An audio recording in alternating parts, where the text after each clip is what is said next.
প্রত্যেক বছর উৎসবের দিনগুলো যেরকম আসে আমাদের মনে কত স্মৃতি নিয়ে আসে, তাই না? তো আজকে তো তোমরা জানোই যে রাখি, আর আমি এই যে রেডি হয়ে গেছি। এই জামাটা অনেকদিন আগে কিনে রেখেছিলাম রাখিতে পরবো বলে। আর বাড়ি থেকে বেরিয়েই দেখি যে কি জ্যাম, কত রাখির দোকান লাগিয়েছে আর প্রচুর জ্যাম ছিল। তো জ্যাম কাটিয়ে চলে গেলাম গঙ্গার ধারে। কলেজ ঘাটটা ক্রস করে খানিকটা গিয়ে, না খানিকটা না অনেকটা গিয়েই টেস্ট অ্যান্ড বেস্ট বলে এই মোমোর দোকানটা, ওনারা দার্জিলিং থেকে এসছেন আর এখানে দোকান করেছে। খুব ভালো মোমোর কোয়ালিটি, মোমো বলো থুকপা বলো। তো এখানে এই যে স্টিম মোমো অর্ডার করেছিলাম, আর অর্ডার করেছিলাম চিকেন থুকপা।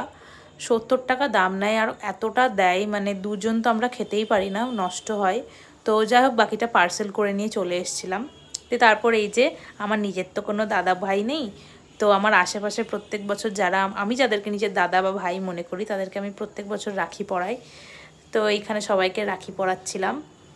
আর আমি অনেক গিফটসও পেয়েছিলাম, দেখো চকলেটস আমার ফেভারেট। তারপর চলে গেছিলাম ফুলের দোকানে, কারণ এই যে আমার দাদুর জন্য একটা ফুল কিনলাম, উনি আর নেই, তো দাদুকে ফুল দিলাম। তো কেমন লাগলো ব্লগটা জানিও।